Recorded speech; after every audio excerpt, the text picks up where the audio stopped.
Elena told me she had a killer migraine and headed upstairs to turn in early. Not 20 minutes later, I was killing time on Instagram when I spotted her in the background of someone else's post. She was sitting in a restaurant downtown, wearing a red dress I'd never laid eyes on, with a man's hand resting right on the small of her back. The post was brand new. While I was staring at an empty bed behind our bedroom door, she was out there in the world. The photo came from a guy I used to work with at Hargrave Engineering, just a casual shot of his dinner table. Elena wasn't even tagged, she wasn't the point of the picture. She just happened to be 2 tables back, leaning in close to a guy who held her like he'd done it 1,000 times before. Whatever they were laughing about, it sure as hell wasn't a headache. She'd been playing it safe for 7 months, but you can't account for every stranger with a smartphone in a crowded room. Now, here's the thing. My first instinct was to grab my keys and shoes and drive straight there. But I stopped myself halfway to the driveway. It wasn't cold feet, it was the engineer in me. I've spent enough years on the job to know you don't rush a fix until you truly understand the failure. If I'd walked in then, it would have been nothing but a messy scene, tears, excuses, and he's just a friend. By the next morning, she would have scrubbed her tracks so clean I'd never find another lead. So, I put my keys back on the hook, sat down, and went back to the screen.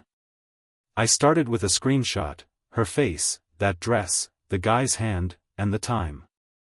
Then I really looked at him, dark hair, athletic, maybe early 40s. I didn't recognize him, but the restaurant's location tag gave me a trail. 10 minutes later, I found another photo from 2 weeks back. Different user, different angle, but the same 2 people at the bar. Elena in a blue top, him right beside her. 2 Friday nights in a row. Same place, same guy. That's a routine. She didn't get home until after midnight. I heard the back door click, then the soft sound of her heels hitting the floor in the hall. By the time she crawled into bed, I had my breathing slowed down, acting like I'd been dead to the world for hours. She didn't say a word, just pulled up the blankets and turned away. Saturday morning, she walked into the kitchen with a big smile and a stretch, claiming that migraine finally let up around 10 and she'd slept like a log. She poured her coffee and kissed my cheek, and I watched her face the whole time. Not a single flinch. After 24 years of marriage, she could lie to me as easily as checking the weather. I didn't call her out. Instead, I told her I had to head out to help a buddy with a project estimate. She barely looked up from her phone. I drove to the end of our street and tucked my truck behind Frank Miller's boat trailer, right where I had a straight shot of our driveway. I only had to wait 40 minutes. Elena came out in her gym gear, tossed a bag into her Kia, and headed east. I gave her a head start and trailed her to a new apartment complex on the east side of Raleigh, one of those 3-story spots built during the recent boom. I watched from across the street. Before she even made it to the door, a guy stepped out to meet her. It was him, no doubt about it. He wrapped his arms around her, and his hand landed in that same spot on her back, like it belonged there. She didn't hesitate for a second before they disappeared inside. I stayed just long enough to get what I needed, the building number, the unit door, her car in the visitor spot, and a clear shot of them together. Everything was time-stamped and sharp. Then I put my Silverado in gear and drove home. No shouting, no kicking down doors, no shaking hands in a parking lot. That wasn't the play. I had the proof I needed, the digital trail and my own 2 eyes. The investigation part was over. From here on out, it wasn't about finding the truth, it was about making that truth cost her everything. On Monday, I went looking for a name. I went back to the complex during my lunch break while Elena was at work, followed a woman with groceries inside, and checked the mailboxes. The unit I'd watched them enter was labeled, R. Delgado. Nate. He was the trainer Elena had been mentioning for months. Nate says I need more protein, that kind of talk. She'd been dropping his name in the house for 7 months, and I never once suspected a thing. That afternoon, I sat down with a family lawyer named Sarah Vance. We didn't waste time. I gave her the facts, and she gave me the strategy. We'd have the papers ready by Friday. Since I'd put down the initial savings for our house and paid the bulk of the mortgage, my legal standing was solid.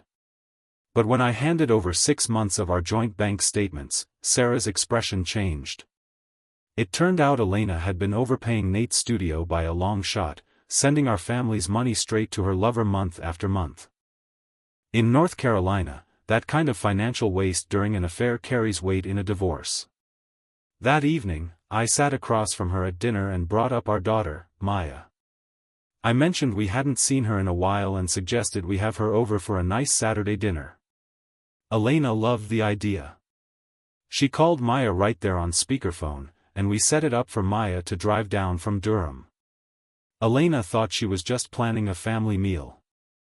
She had no idea she was actually inviting the one person she desperately wanted to respect her to sit there and watch the mask fall off. The rest of the week, I played the part. I ate breakfast with her, asked about her day, and sat on the couch while she messed with her phone. I didn't change a single habit. By Friday, the filing was ready at the lawyer's office. The trap was set. Saturday rolled around, and Maya arrived at 6. Elena had gone all out, brisket, cornbread, the works. She was in a fantastic mood, talking to Maya about how much energy she had since starting her new fitness routine. I just let her talk. Halfway through the meal, I put my fork down and looked her in the eye. I kept my voice dead calm. "Hey, 2 Fridays ago, you said you had a migraine and went to bed early. Where were you, really?" The table went dead silent. Elena just smiled like I was confused. "I was here, honey. In bed. You know that." She looked at me, then at Maya, and shrugged. I pulled out my phone, opened that first screenshot from the restaurant, and slid it across the table to our daughter. It was all there, the red dress, the man's hand, the timestamp. Before Elena could open her mouth, I pulled up the second photo, her at Nate's front door the very next morning. "You just lied to your daughter's face," I told her. "Right now. 5 seconds ago. There it is." Elena's mouth hung open, but the room stayed silent. She looked at Maya, then back at me, and for the first time in 24 years, I watched her run completely out of moves. No clever stories, no spinning the facts. Just dead air and the sound of Maya's chair scraping across the floor. Maya didn't say a word to either of us before she walked out. Elena headed straight for the bedroom and turned the lock. I sat in the living room, listening to the clock on the mantel. That's when 2 weeks of perfect discipline finally snapped. Nat Vargas's number was right there on his website. I knew the plan: keep it clean, trust the lawyer, stay silent. But sitting in that hollow house after watching my daughter walk out, something inside me just broke loose. Before I could talk myself out of it, I had the phone to my ear. He picked up on the third ring. I didn't scream, I'll give myself that much, but I let him know exactly who I was. I told him I knew where he lived, that I'd tracked every cent my wife had funneled into his business, and that in a few months, he'd be nothing more than a line item in a divorce filing. It was cold and direct, and looking back, it was the dumbest thing I'd done in years. Because Nat recorded every word. By Sunday morning, Elena knew I'd called him. By Monday, her lawyer was painting me as a harasser, using the call as proof that I was unstable and aggressive. Sarah, my attorney, didn't sugarcoat a thing. She leaned across her desk and told me straight, that phone call was a gift to their side, Caleb. No more contact. Not a text, not a look. Are we clear? We were clear, all right. But the damage was done.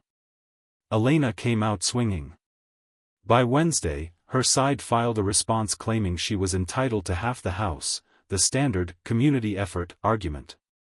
She wanted spousal support, too, and she had that recording of me to back up her claim that I was erratic.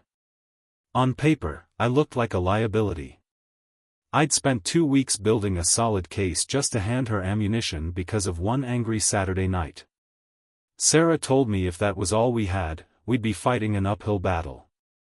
But Elena didn't know about the countermove. The following Monday, Sarah filed our claim with 7 months of joint bank statements attached.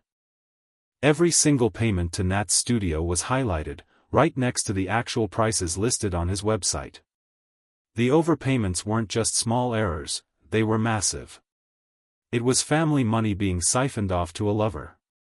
In North Carolina, judges don't take kindly to someone spending shared marital assets on an affair. The tone of the negotiation shifted overnight.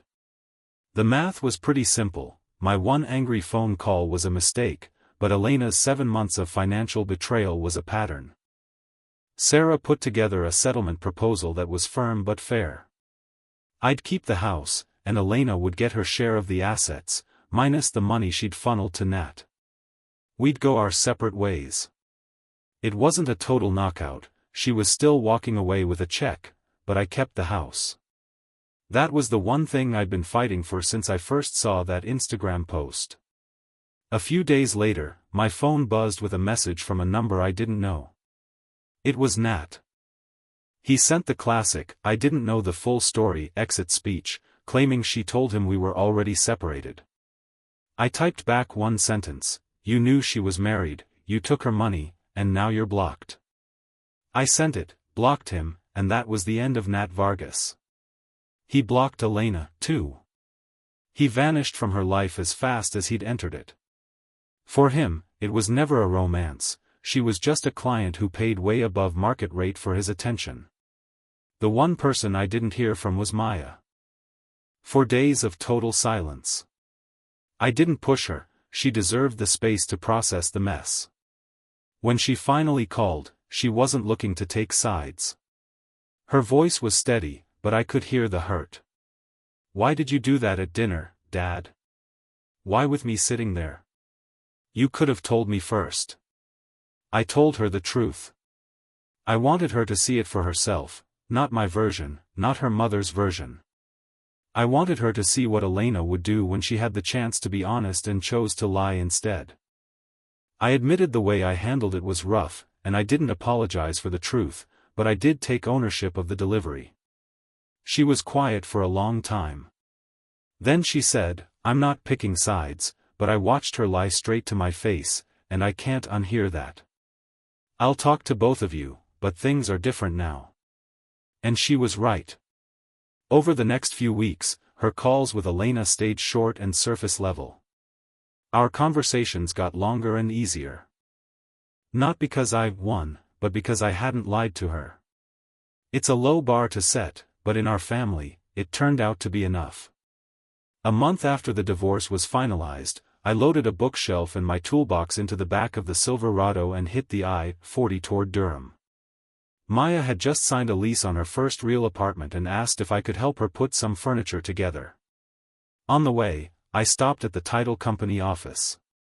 The refi was done. One last signature, 5 minutes of paperwork, and the house was officially in my name only. It was the last document that tied Elena to my life. I tucked the papers into the glove box and got back on the highway. Near the Durham exit, my phone lit up with a text from Maya: "Got ribs and charcoal. The balcony grill is tiny, but we'll make it work." I smiled for the first time in what felt like forever. I merged into the left lane and gave it a little more gas. In the rear view, the Raleigh skyline was getting smaller. Ahead of me was my daughter's new place, a bookshelf that needed building, and a night that had absolutely nothing to do with Elena or Nat. Just a tiny grill, some ribs, and my kid handing me the wrong screwdriver. It was the first good night in a long time, and I planned to enjoy every second of it.